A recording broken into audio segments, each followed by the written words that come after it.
A nurse accidentally programmed 50 micrograms per minute instead of 5 on a norepinephrine drip. Within 90 seconds, her patient's fingers turned black. This is the terrifying power of the medications we're about to discuss.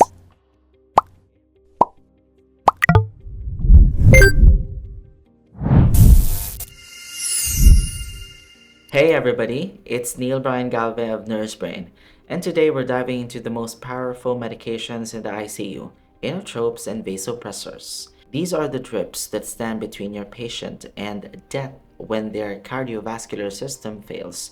But here's the scary truth. More medication errors happen with these drips than almost any other ICU medications, and each error can be catastrophic. Here's what nobody tells you in nursing school. Knowing the difference between inotropes and vasopressors isn't just academic knowledge. It's literally the difference between saving a life and causing irreversible organ damage. Most nurses think they'll all raise blood pressure. So what's the difference? That thinking is exactly what leads to patients losing limbs, having strokes, or dying from preventable complications. In the next 13 minutes, I'm going to teach you not just what these medications do, but the exact dosing protocols, the receptor physiology that explains why we choose one over another, and the real-world titration strategies that took me years to master. You'll learn the difference between shocking a heart into working harder versus squeezing blood vessels tighter, and why getting this wrong can kill your patient. I've managed thousands of patients on these drips. I've seen every complications imaginable, and I've trained ICU nurses for over a decade. By the end of this video, you'll understand these medications better than most residents, and you'll have the confidence to manage the sickest patients in your ICU. Let me start with a patient story that changed how I think about these medications forever. A 72-year-old woman came in with septic shock from a perforated bowel. Her blood pressure was 65/30. The new grad started her on Dobutamine because it increases cardiac output. Within an hour, her blood pressure dropped to 50/20. Why?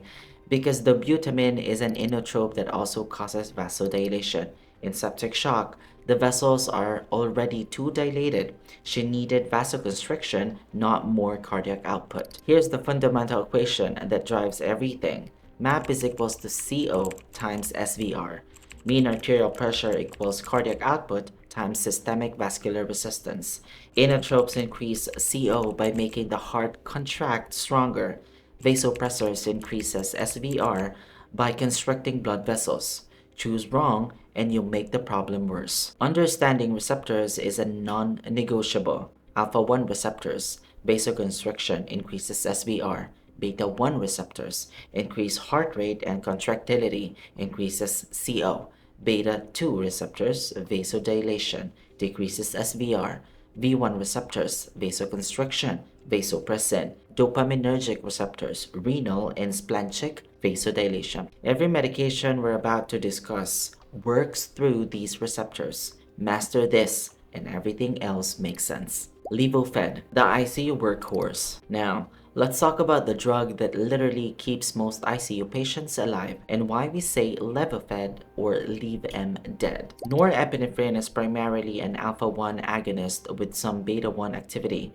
Translation: it squeezes blood vessels tight while giving a small boost to heart contractility. This makes it perfect for distributive shock like sepsis where vessels are too dilated. Here's some exact dosing protocol. Concentration 4 mg in 250 ml equals 16 micrograms per ml. Some use 8 mg in 250 ml for concentrated. Starting dose 0.01 to 0.03 micrograms per kilograms per minute, typically 2 to 5 micrograms per minute for adults. Titration increase by 1 to 2 micrograms per minute every 3 to 5 minutes. Usual range 5 to 30 micrograms per minute. Can go higher in refractory shock. Maximum dose. No absolute ceiling, but more than 30 micrograms per minute suggests need for second agent. Onset 1 minute.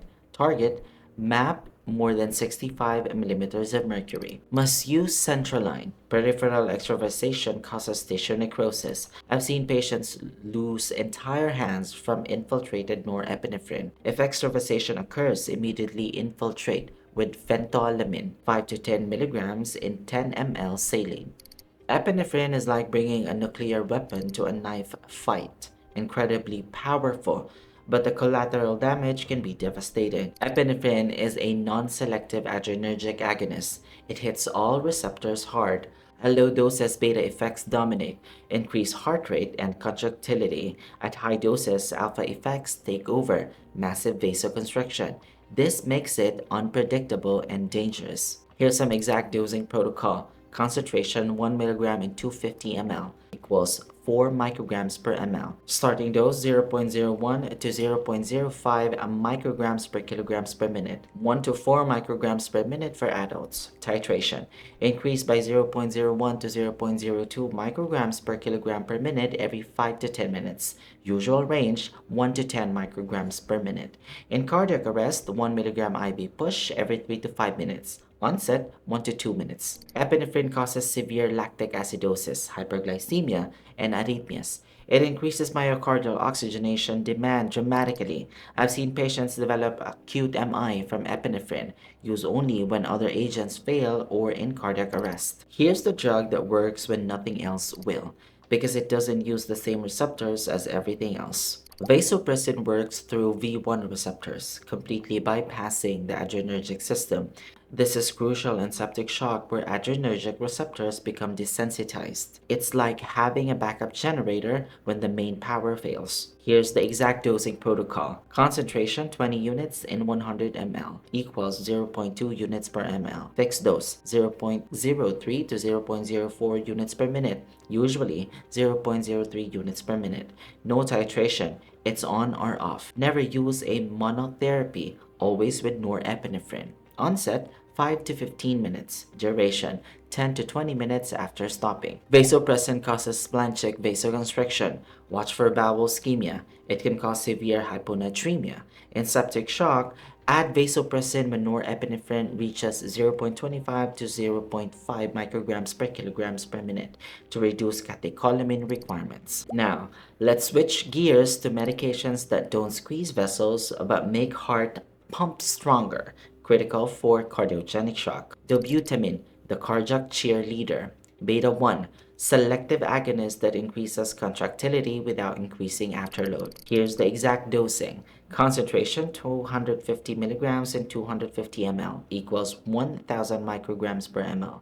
Starting dose 2.5 to 5 micrograms per kilograms per minute. Titration increase by 2.5 micrograms per kilograms per minute every 10 minutes. Maximum dose 20 micrograms per kilogram per minute. Rarely need more than 10. Onset 1 to 10 minutes. Here's some warning, nurses.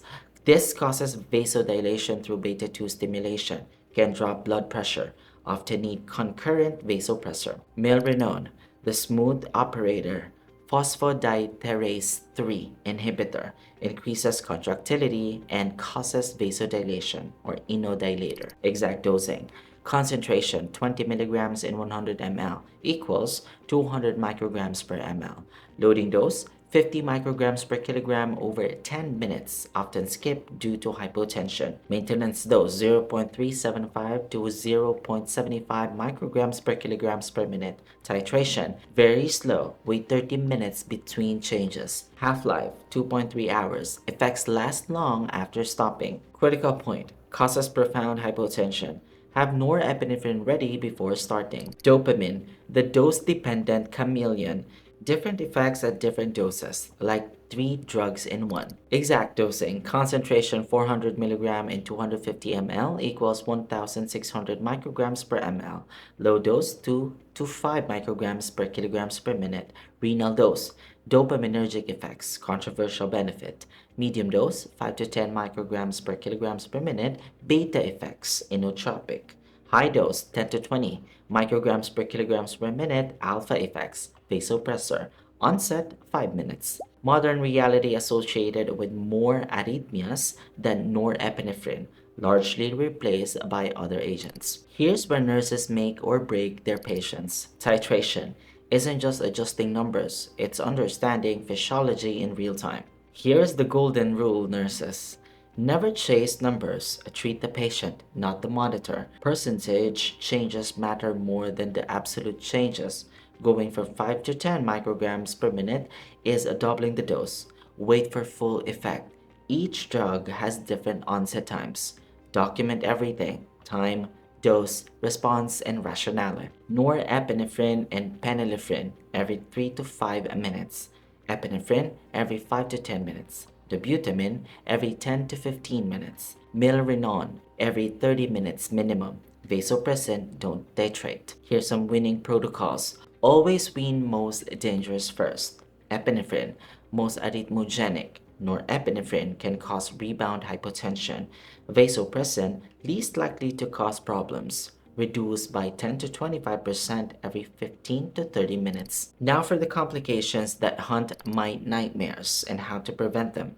Digital ischemia. High-dose vasopressors cause finger-toe necrosis. Check capillary refill every hour. If digits turn dusky, reduce vasopressor if possible. Consider topical nitroglycerine to digits. Never use warming devices, increase metabolic demand. Extravasation protocol.